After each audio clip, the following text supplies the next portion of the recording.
Vamos con una parábola que es conocida como la parábola de la red o la parábola de la red barredera. Habitualmente se le titula así en las diferentes Biblias y diferentes ediciones de Biblias. Esta es la séptima parábola de la secuencia de 8 parábolas que encontramos en Mateo 13. Ya expliqué la última vez que Mateo 13 aglutina hasta 8 parábolas y esta es la séptima. Ahora, tras la parábola del tesoro escondido y la parábola de la perla de gran precio, se encuentra la parábola de la red barredera. En esta parábola vamos a ver que el contenido es muy diferente a las anteriores, que es una temática totalmente diferente. Como contexto a la parábola, queremos mencionar aquí que Jesús toma un ejemplo de la pesca.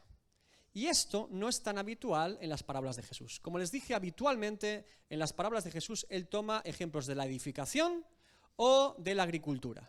Y llegamos a la conclusión que probablemente es porque él era carpintero y se dedicaba a la construcción y que en Nazaret era típico fabricar yugos para los animales, así que es normal que Jesús conociese perfectamente de temas de la construcción y también de la agricultura, y también eran historias, como les dije, sencillas de entender por todos. Por lo tanto, es normal que Jesús acude a este tipo de parábolas, de historias entendibles en la época. Ahora Jesús toma una sobre la pesca.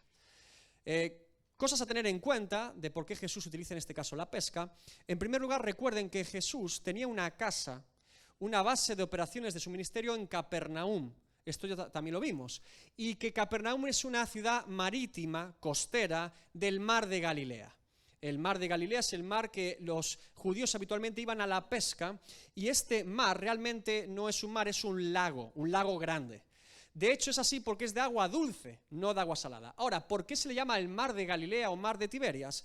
Es porque tiene muchas mareas, y sí hay olas en el mar de Galilea, y sí puede haber tempestades como el que también aparece en los evangelios. Por eso habitualmente se llama mar de Galilea, aunque realmente es un lago, como les digo, de agua dulce. Y Capernaum es una de esas ciudades costeras muy próximas o inmediatas a este mar de Galilea. También la pesca para los judíos era algo muy cotidiano y habitual en su dieta diaria.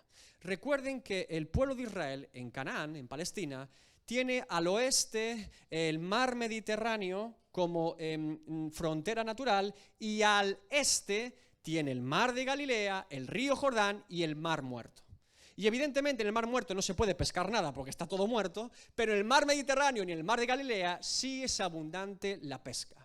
Por eso también es normal que Jesús hable acerca de la pesca. De hecho, la dieta de los judíos cerca del mar de Galilea y el mar Mediterráneo es abundantemente de peces. Comen muchos peces. Y esto tiene todo el sentido del mundo porque en la ley levítica Dios permite a los judíos que coman peces. No marisco, eso es para los gallegos, pero sí peces. Así que es normal que se hable de pescado. Esta es la relación con la cultura del pescado y de la pesca en el pueblo de Israel, que en Jerusalén la puerta norte de la ciudad se llamaba la puerta del pescado. Usted lo puede comprobar en Nehemías 3:3. Y muchos historiadores dicen que esta puerta se llama la puerta del pescado porque al norte de Jerusalén, si usted sigue subiendo, se encuentra el mar de Galilea, y muy probablemente los pescadores venían con los peces para mercadear en la ciudad de Jerusalén. Tercer dato importante, recuerden sobre la pesca, que al menos 4 de los discípulos de los 12 de Jesús eran pescadores. Andrés y Pedro, que eran hermanos, y también Juan y Jacobo, hijos de Zebedeo. Al menos 4 de 12, una tercera parte, eran pescadores. Por lo tanto, debemos entender que esta parábola, como les dije, es para que los discípulos la entiendan muy bien, porque está hablando de un tema relevante para ellos y que conocían perfectamente. Quiero citar un texto bíblico para que veamos lo importante que es la pesca para los discípulos y su día a día, que se encuentra en Juan 21, del 1 al 10. Este es un texto maravilloso, ya al final del relato de Juan, donde Jesús ya ha resucitado, ya se ha aparecido a sus discípulos y ahora se vuelve a aparecer. Fíjense lo que está pasando en esta escena. Juan 21, del 1 al 10. Después de esto, Jesús se manifestó otra vez a sus discípulos junto al mar de Tiberias. El mar de Tiberias, como he dicho, es el mar de Galilea. De hecho, también se le llamaba lago Kineret, porque Kinor es arpa en hebreo y la forma del lago es como la de un arpa. Lago Kineret o mar de Tiberias o mar de Galilea es exactamente la misma ubicación. Y se manifestó de esta manera Jesús. Estaban juntos Simón Pedro, Tomás llamado Dídimo, Natanael el de Caná de Galilea, ya van 3, los hijos de Zebedeo, ya van 5, y otros 2 de sus discípulos, 7 de 11, porque Judas ya se ha suicidado, por lo tanto quedaban 11, 7 de los 11 están allí. Y ahora vemos el versículo 3, Simón Pedro les dijo, voy a pescar. Como siempre, Simón Pedro liderando el grupo y llevando la iniciativa. ¿Qué dice Pedro? Voy a hacer lo que siempre he hecho, me vuelvo a la pesca. Ellos le dijeron, vamos nosotros también contigo. ¿Se dan cuenta como Pedro siempre es ese hombre que lleva la iniciativa dentro del grupo? Fueron todos con él, 7 personas para la pesca. Fueron y entraron en una barca y aquella noche no pescaron nada. Bueno, no es la primera vez en el Evangelio que estos hombres pescadores están en una barca durante toda la noche y no pescan nada. El mar de Galilea se le atragantaba al pobre Pedro y sus compañeros de pesca. Cuando ya iba amaneciendo, se presentó Jesús en la playa, mas los discípulos no sabían que era Jesús. Y les dijo, hijitos, ¿tenéis algo de comer? Jesús sabe perfectamente que no han pescado nada, y de hecho Jesús está replicando la misma situación con estos hombres que cuando los llamó para ser sus discípulos. No habían pescado nada durante toda la noche, Jesús se presenta y todo cambia. Ahora, ellos le responden, no tenemos nada para darte porque no hemos pescado nada. Verso 6, él les dijo, echad la red a la derecha de la barca y hallaréis peces, evidentemente. Entonces, la echaron y ya no la podían. ¿Cuánta cantidad de peces habría para que no la pudieran sacar? Por la gran cantidad de peces. Entonces aquel discípulo a quien Jesús amaba, este es Juan, el escritor del Evangelio, dijo a Pedro, es el Señor. Simón Pedro, cuando oyó que era el Señor, se ciñó la ropa porque se había despojado de ella para trabajar y se echó al mar. Y los otros discípulos vinieron con la barca arrastrando la red de peces, pues no distaban de tierra sino como 200 codos. Es decir, Pedro nadó 90 metros hacia la orilla para ver a Jesús. Al descender a tierra, vieron brasas puestas y un pez encima de ellas y pan. Jesús les dijo, traed de los peces que acabáis de pescar.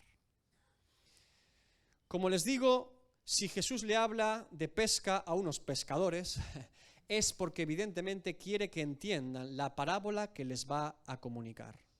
Esto es muy interesante porque nosotros debemos disponernos a entender lo mismo que entendían los discípulos al escuchar esta parábola. Y para comprender un poquito mejor acerca de la pesca en Galilea en aquella época, le voy a hablar brevemente de los tipos de pesca que había en aquella época. Al menos se han encontrado vestigios históricos de 4 tipos de pesca habituales en Galilea en la época de Jesús, en ese mar. Y de hecho son 4 tipos de pesca que hoy en día se siguen practicando. Han evolucionado, han mejorado, los seres humanos hemos avanzado, pero es el mismo tipo de pesca que hoy en día podemos ver en muchos lugares. El primer tipo de pesca en Galilea es el de la pesca con anzuelo. Bueno, este no nos sorprende, ¿verdad? Creo que esta lo conocemos todos. Lanzas un anzuelo, Borja es experto en pesca aquí en la iglesia, así que le preguntan a él, pero con una caña o literalmente un anzuelo, se lanza un anzuelo para que el pez lo muerda y te lleves el pescado. Hay un testimonio en los evangelios que atestigua este tipo de pesca. Mateo 17:27.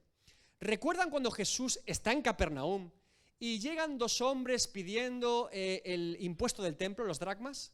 Y llegan a Pedro y dicen, ¿tu maestro no paga el impuesto del templo? Y Pedro le dice, Señor, están pidiendo que paguemos el impuesto.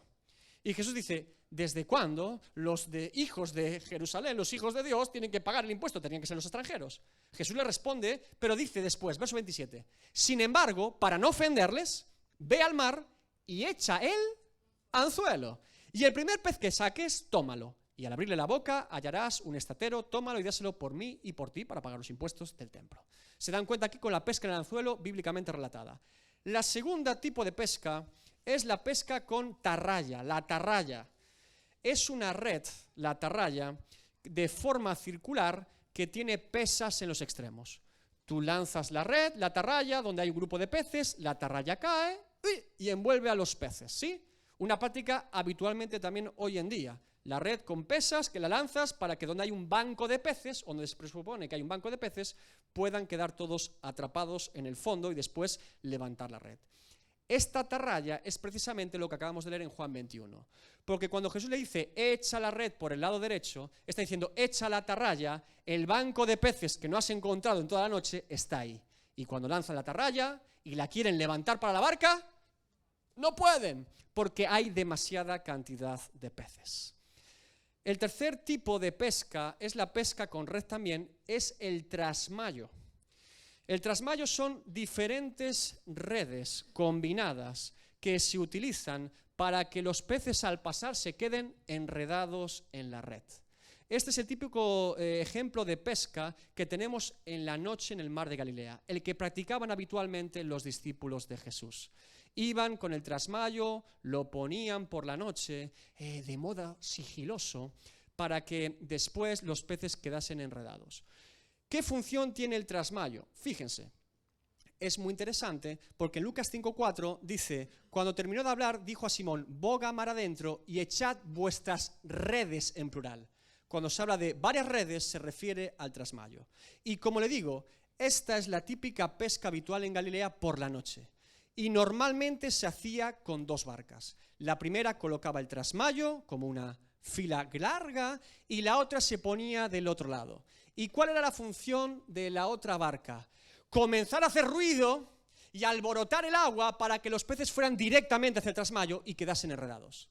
¿Usted sabía que los peces duermen por la noche? No lo sabía, ¿verdad? Los peces duermen, no tienen pupilas, pero duermen. Yo he tenido la oportunidad de bucear por la noche, mi papá nos llevaba a bucear y el pez está así. Y tú dices, ¿estará vivo? ¿Estará muerto? ¿Estará despierto? Lo que está dormido. Ahora, el trasmayo es muy práctico porque iban con la barca, preparaban la red y del otro lado la barca empezaba a asustarlos para que fueran. Claro, usted imagínese toda la noche lanzar el trasmayo con lo que costaba, intentar que la pesca fuera exitosa y no levantaban ninguna red. Cuando vean algún documental acerca de pesca, no sé por qué, pero si lo quieren ver, lo pueden ver, y empiezan a subir la red a la barca, y ven que hay como peces que están ahí metidos, eso es el trasmayo. Se han quedado enredados y directamente subes la red a la barca y empiezas a poner los peces en un lugar seguro para venderlos o lo que sea.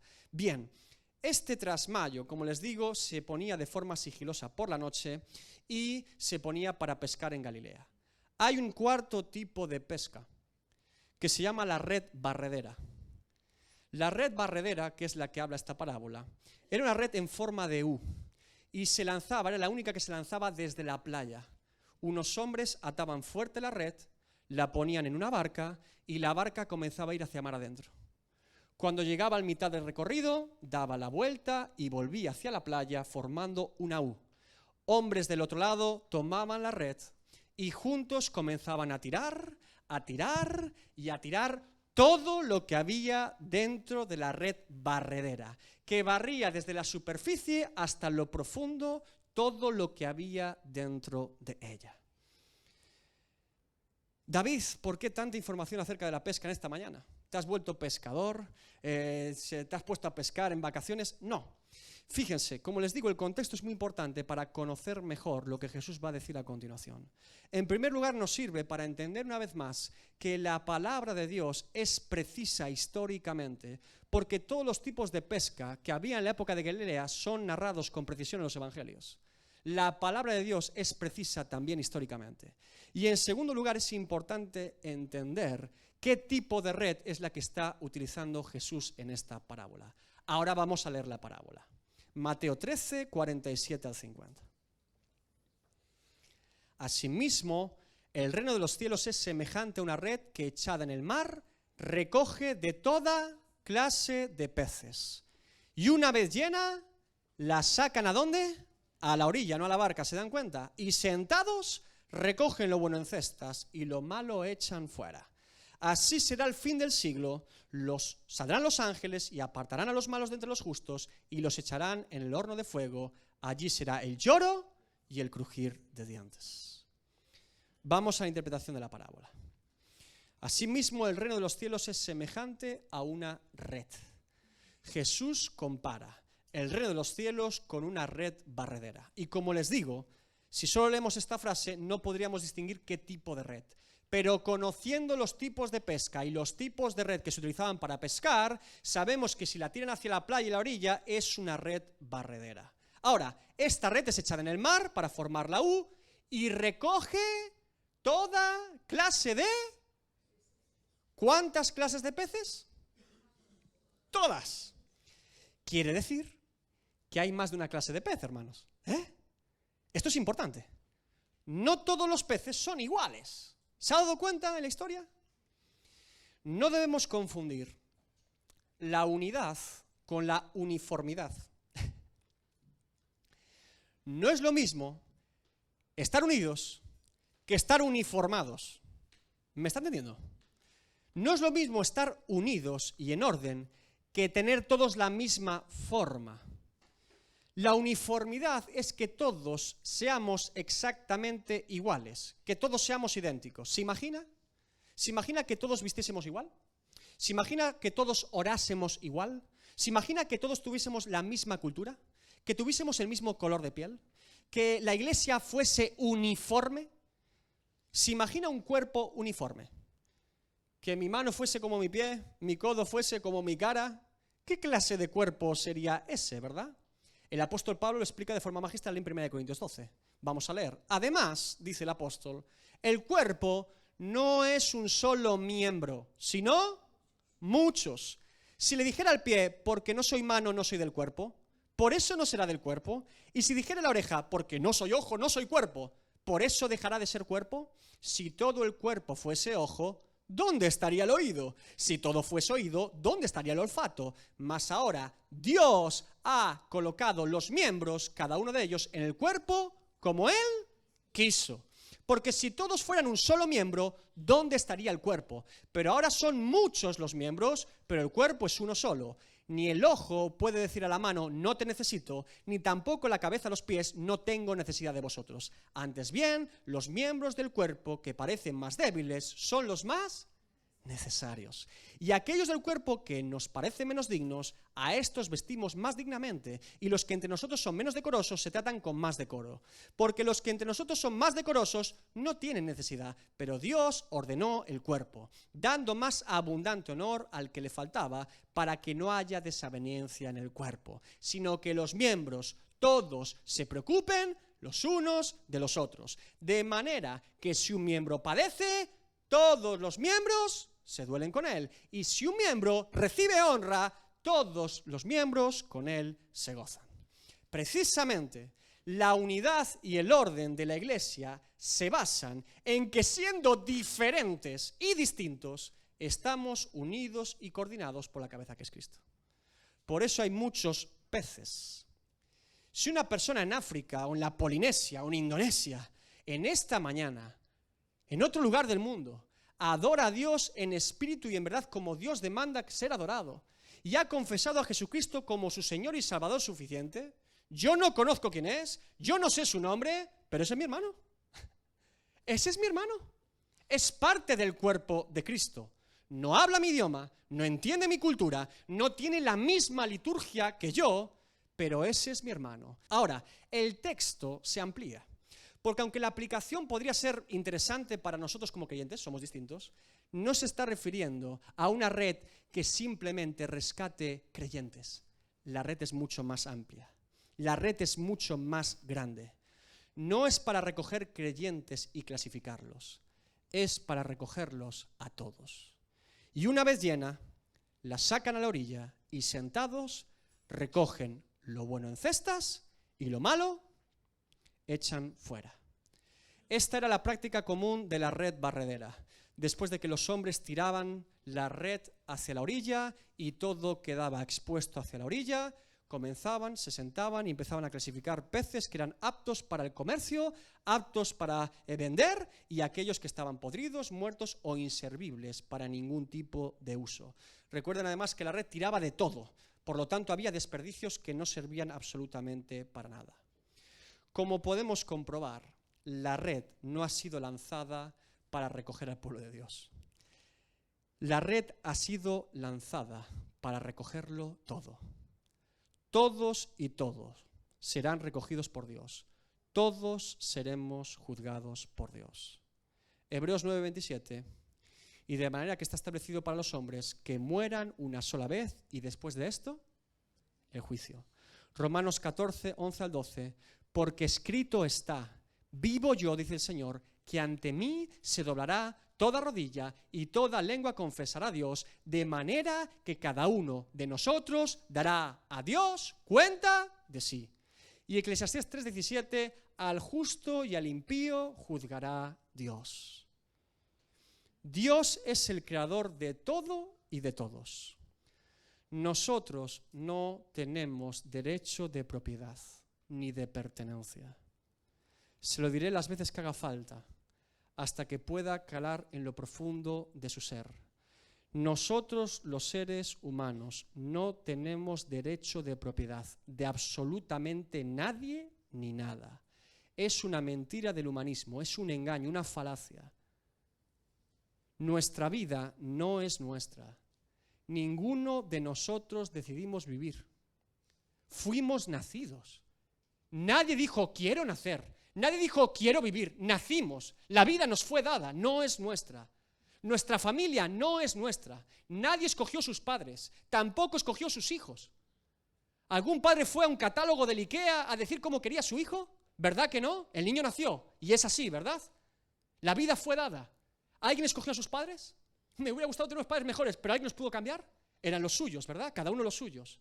Ni siquiera nuestro esposo o esposa lo escogimos nosotros. Ah, David, no, por ahí no paso. Evidentemente yo fui al altar y dije que sí.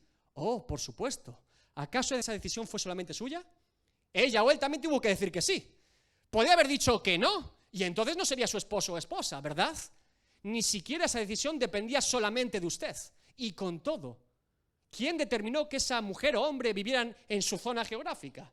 ¿Y si hubiera nacido en la otra parte del mundo? ¿Y si no hubiera estudiado con usted? ¿Y si no hubiera asistido a la misma iglesia? ¿Acaso eso dependió de usted? ¿O de mí? Sabemos que no. ¿El trabajo? Bueno, déjeme decirle, por si no lo sabía, trabaja por cuenta ajena. Hay miles y millones de hombres y mujeres que harían su trabajo igual que usted o mejor. ¿Lo sabía? ¿Que su jefe podría haber contratado a otro? ¿Es usted autónomo? Oh, vaya, no es el primer autónomo de España, me parece. Creo que hay miles y miles de autónomos que podrían hacer exactamente el mismo trabajo que usted. ¿Se da cuenta? Y podría seguir con este ejercicio toda la mañana para demostrarle que nada ni nadie nos pertenece. Que la vida nos es dada, y por lo tanto, si nos es dada, es de aquel que nos la dio, y todo lo que en ella hay. Por eso la palabra de Dios es tan clara, Deuteronomio 10:14. He aquí, de Jehová, tu Dios, son los cielos, y los cielos de los cielos, la tierra y todas las cosas que hay en ella. Salmos 89:11. Tuyos son los cielos, tuya también la tierra, el mundo y su plenitud, tú lo fundaste. Salmos 95, del 4 al 5. Porque en su mano están las profundidades de la tierra y las alturas de los montes son suyas, suyo también el mar, pues él lo hizo y sus manos formaron la tierra seca. El argumento del apóstol Pablo en el Areópago de Atenas, Hechos 17, 24 al 25. El Dios que hizo el mundo y todas las cosas que en él hay, siendo el Señor del cielo y de la tierra, no habita en templos hechos por manos humanas, ni es honrado por manos de hombres como si necesitase de algo, pues Él es quien da a todos vida y aliento a todas las cosas. Colosenses 1:17, Él es antes de todas las cosas y todas las cosas en Él subsisten. Romanos 11:36, porque de Él y por Él y para Él son todas las cosas. A Él sea la gloria por los siglos, amén. ¿Qué decide el Salmo 50? Le voy a leer el Salmo 50 entero. Fíjese, dice Asaf, el Dios de dioses, Jehová ha hablado y convocado la tierra a todos, desde el nacimiento del sol hasta donde se pone. De Sión, perfección de hermosura, Dios ha resplandecido. Vendrá nuestro Dios y no callará. Fuego consumirá delante de él y tempestad poderosa le rodeará. Convocará a los cielos de arriba y a la tierra para juzgar a su pueblo. Juntadme mis santos, los que hicieron conmigo pacto con sacrificio. Y los cielos declararán su justicia, porque Dios es el juez. Verso 7. Oye, pueblo mío, y hablaré. Escucha, Israel, y testificaré contra ti. Yo soy Dios, el Dios tuyo. No te reprenderé por tus sacrificios, ni por tus holocaustos que estás continuamente delante de mí. No tomaré de tu casa becerros, ni machos cabríos de tus apriscos, porque mía es toda bestia del bosque y los millares de animales de los collados. Conozco a todas las aves de los montes, y todo lo que se mueve en los campos me pertenece. Si yo tuviese hambre, dice Dios, no te lo diría a ti, porque mío es el mundo y su plenitud. ¿He de comer yo carne de toros? ¿O de beber sangre de machos cabríos? Sacrifica a Dios alabanza y paga tus votos al Altísimo, e invócame en el día de la angustia. Te libraré y tú me honrarás. Pero al malo también le habla y dijo Dios: ¿qué tienes tú que hablar de mis leyes y que tomar de mi pacto en tu boca? Pues tú aborreces la corrección y echas a tu espalda mis palabras. Si veías al ladrón, tú corrías con él, y con los adúlteros era tu parte. Tu boca metías en mal, y tu lengua componía engaño. Tomabas asiento y hablabas contra tu hermano, contra el hijo de tu madre ponías infamia. Estas cosas hiciste, y yo he callado. ¿Pensabas que de cierto sería yo como tú? Pero te reprenderé y las pondré delante de tus ojos. Entended ahora esto, los que os olvidáis de Dios. No sea que os despedace y no haya quien os libre. El que sacrifica alabanza me honrará, y el que ordenare su camino le mostraré la salvación de Dios. Y por algún motivo, en la época moderna, este salmo parecería demasiado duro de parte de Dios. Y sin embargo, es un acto de misericordia que no solamente avisa a su pueblo, sino también al impío, porque también le avisa y le muestra el camino de salvación. ¿Qué diremos entonces delante de Dios? ¿Quién se excusará delante del Altísimo? Dios es el juez y juzgará a todos y a todo. Ahora, después de leer esta parábola, ¿nos suena alguna otra parábola que ya hemos expuesto en esta iglesia este año? Esta parábola tiene el mismo principio del reino de los cielos, simplemente con otra historia, que la parábola del trigo y de la cizaña. ¿Recuerdan la parábola del trigo y la cizaña? Que todos, el trigo y la cizaña, serán recogidos. De hecho, es tan idéntica en el principio del reino de los cielos que Jesús termina exactamente con las mismas palabras que con el trigo y la cizaña. Dice: así será el fin del siglo. Esto sí que le suena. Saldrán los ángeles y apartarán a los malos de entre los justos y los echarán al horno de fuego. Allí será el lloro y el crujir de dientes. El mismo cierre, exactamente, que la parábola del trigo y la cizaña. Dios es el juez de todo, porque todo es suyo y le pertenece, puesto lo creó todo. Dios es el juez de todo, porque todo le pertenece. Todo fue creado por Dios. Ningún pez escapará de la red de Dios. La red barredera de Dios lo barrerá todo y a todos. Como conclusiones a esta parábola, como interpretación, podemos decir algunos puntos. Primero, Jesús nos habla de muchos peces en el mar. El mar es la tierra. Aunque parezca una contradicción en este caso, el mar es la tierra, el mundo. Segundo, los peces son todos los seres humanos de todas las épocas de la historia que hayan existido y existirán. Tercero, la red es de Dios, no nuestra. Nosotros no podemos poner una red para... No, es de Dios. Es el tiempo de Dios, en el momento de Dios, y Él es el que clasifica.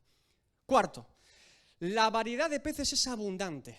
Podríamos decir, sin miedo a equivocarnos, que no hay dos peces iguales. Aunque sean de la misma especie, cada uno es único y especial. Hay todo tipo de peces. Sexto, es Dios quien clasifica los peces, no nosotros. Séptimo, cada pez es como es. Ya está en el mar. Simplemente en los tiempos finales se sacan los peces y se le dice a uno lo que es. Ya están por ahí viviendo en el mar. Simplemente en el tiempo de Dios se saca el pez y se dice qué tipo de pez es. Ahora, octavo, independientemente de cuánta variedad de peces, cada uno único y especial, todos ellos serán catalogados en dos grupos: los buenos y los malos. No hay más distinción. Es irrelevante que uno tenga colores preciosos y otro tenga colores más sosos. Es irrelevante que uno haya trabajado 25 años de ministerio y el otro acaba de morir en una cruz diciendo que el maestro venga por él. Es independiente que uno sea un sargo común y otro un pez tropical del Caribe. Solo se les distingue por buenos y por malos. La única separación que hay es entre justificados y no justificados. Esa separación, noveno, la efectuará Dios y por lo tanto nos advierte que nosotros habitualmente podemos confundirnos cuando pretendemos hacer esa clasificación. Que si Dios se guarda el derecho de poder clasificar entre bueno y malo, justo e impío, nosotros no deberíamos hacerlo porque nos equivocaríamos al hacerlo. ¿Me está entendiendo? Bien. Como les digo, la interpretación es muy parecida, idéntica a la del trigo y de la cizaña. Ahora, la pregunta es obvia en esta mañana. ¿Por qué Jesús repite un mismo principio del reino de los cielos 2 veces con 2 parábolas distintas? Esto nos debería advertir, evidentemente, de lo importante que era para Jesús que sus discípulos y que todo el mundo entendiese lo que implica el juicio de Dios. Si Jesús lo repite, mire, escúcheme. Jesús sabía perfectamente el tiempo limitado que tenía en esta tierra. ¿Me oyó? Jesús no venía a perder el tiempo precisamente. Y los 3 años y medio de ministerio que dedicó Jesucristo de Nazaret fueron una oda, una ópera celestial, precisa, magnífica y única de la gloria de Dios en medio de los hombres.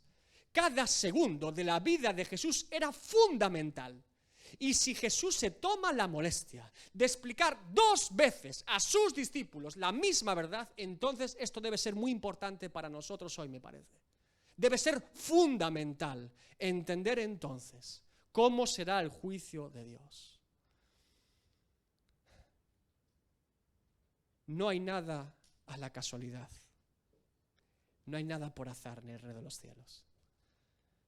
Jesús les recuerda a sus discípulos con una historia incluso más fácil de entender para ellos. ¡Ey! Llegará el día que la red sea tirada y todo sea traído hacia Dios. Ahora, si bien la interpretación es la misma, podemos profundizar en diferentes aplicaciones. En la primera parábola del trigo y la cizaña, yo apliqué la diferencia evidente entre gente que asiste a una iglesia o es miembro de una iglesia o es parte de una confesión de fe cristiana y gente que no lo es. Hoy quiero ser un poquito más incisivo, porque quisiera aplicarla dentro de la iglesia. Podríamos estar confundidos hoy en día si pensásemos que todo aquel que asiste a una iglesia es salvo o es creyente. Que el ser parte de una iglesia, o seguir una religión, o aceptar una confesión de fe, nos salva. El único que salva es Jesucristo. El único que salva, lo único que salva a un ser humano es haber tenido un encuentro con Cristo. Ahora, no debemos confundir la iglesia visible con la iglesia invisible. No debemos confundir la iglesia visible o local o nominal con la iglesia invisible, universal y verdadera de Jesucristo. Este término lo acuñó Agustín de Hipona y desde aquel entonces hay todo tipo de debates acerca de lo invisible, lo que es visible. Bueno, yo le explico. Cuando hablamos de iglesia visible que vemos, es cada iglesia local en el mundo o grupo de iglesias que se reúnen en nombre de Jesucristo. Esto lo entendemos, ¿verdad? Esto es una iglesia visible. Nos vemos todos, ¿verdad? Bien. Cuando hablamos de iglesia invisible y universal de Jesucristo, hablamos de cada verdadero creyente a lo largo de la historia que ha depositado su confianza en Jesucristo como su Señor y Salvador. Y por lo tanto implica que nunca hemos estado todos juntos. Es invisible. Es decir, la iglesia visible es lo que los hombres vemos. La iglesia invisible es lo que Dios ve. Cuando hablamos de la iglesia visible o nominal, lo que los hombres vemos, tenemos un montón de problemas.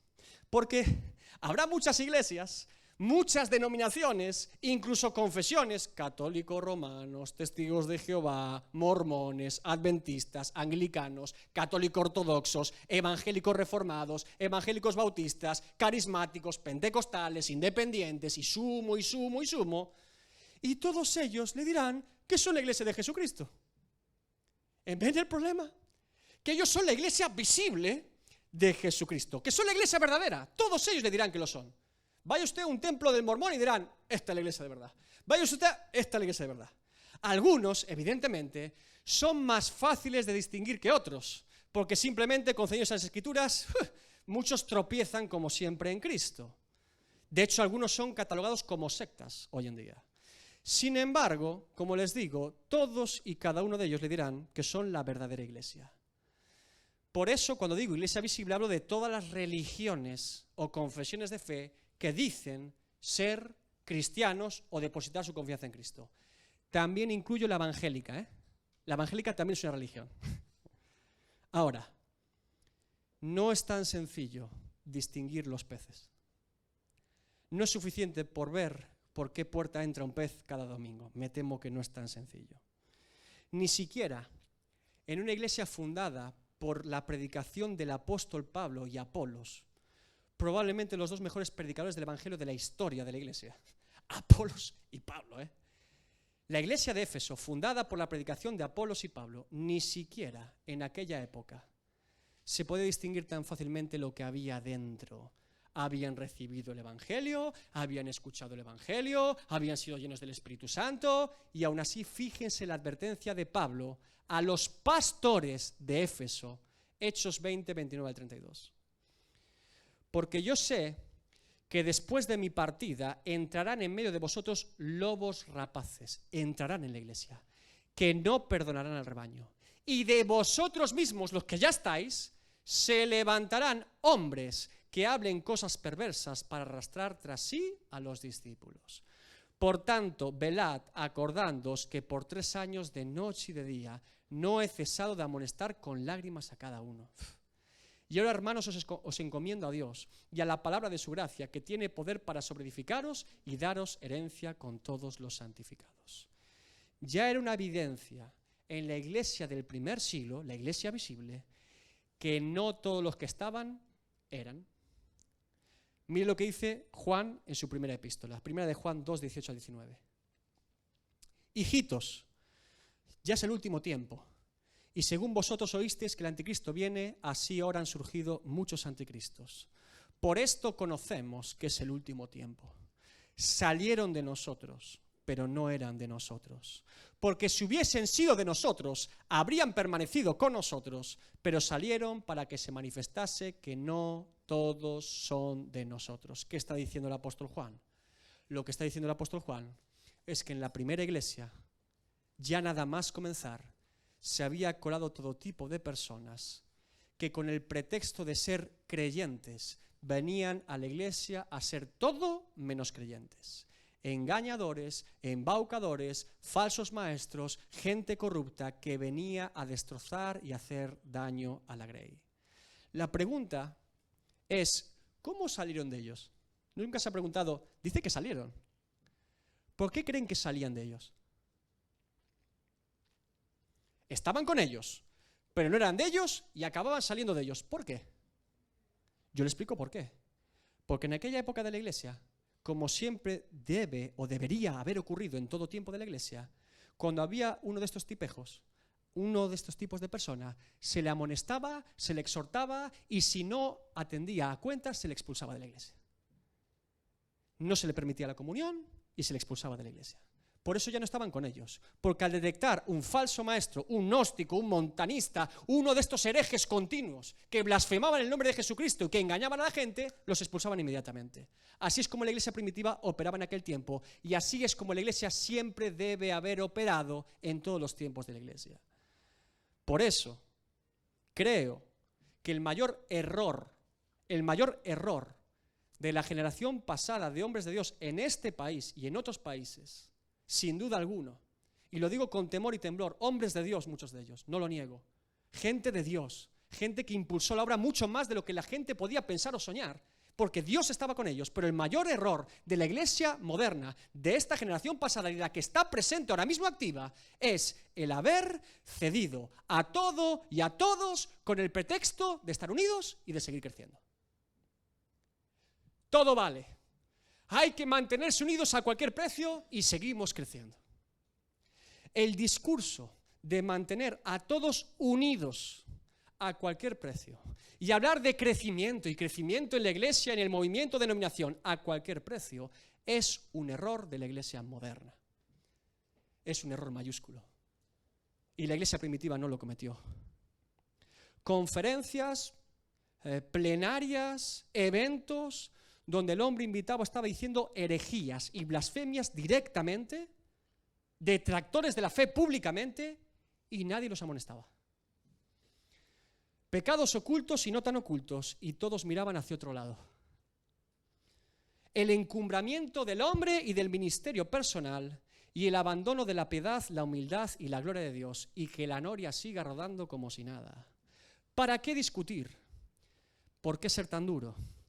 ¿Por qué ser tan intransigente? Hay que ser más tolerante, hombre. Hay que ser más flexible. Ha dicho una blasfemia, pero todos entendemos lo que quería decir.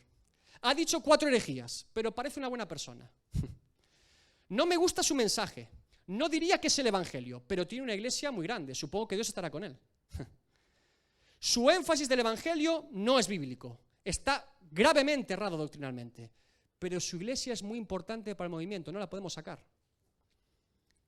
Y las ovejas desnutridas y famélicas haciendo mercadería de ellas. No. No. Estar juntos no es estar unidos. Estar juntos no implica ni significa estar unidos.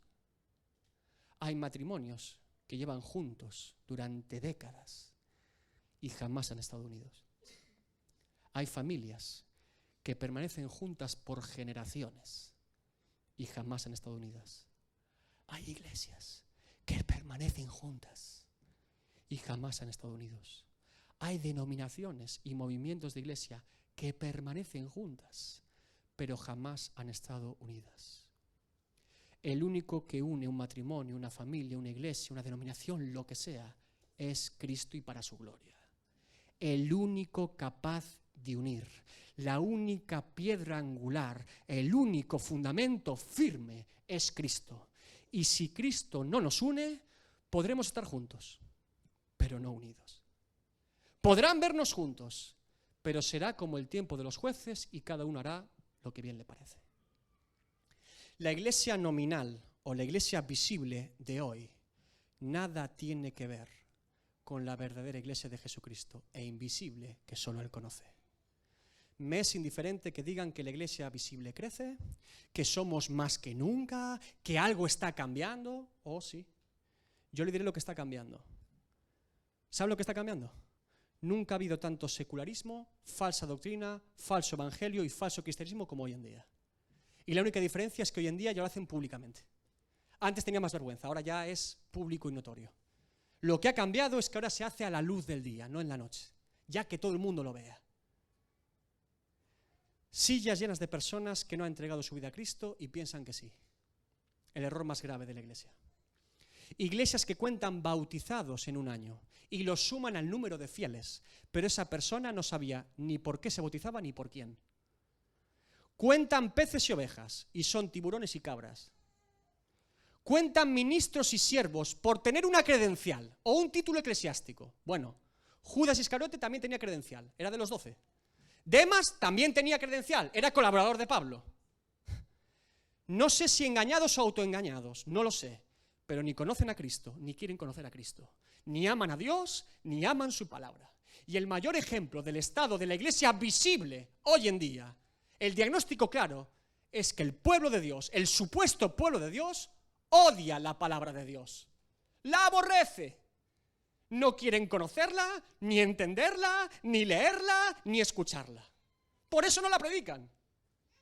Lo máximo que lo que se aspira hoy en día con la palabra de Dios es a torcerla, rebajarla o ignorarla.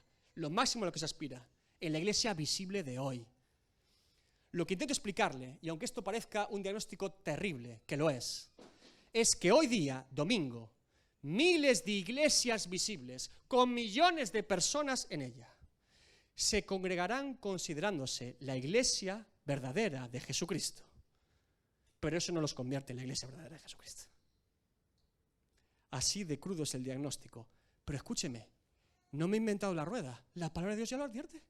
No le estoy diciendo ninguna cosa nueva. Muchos dirán en aquel día: es necesario denunciar lo que no proviene de Dios, alertar y advertir de engañadores, burladores y detractores que constantemente pretenden colarse en la iglesia para hacer escarnio de ella. La Biblia nos advierte de esto. No podemos mirar hacia otro lado, no podemos ignorarlo, debemos confrontarlo.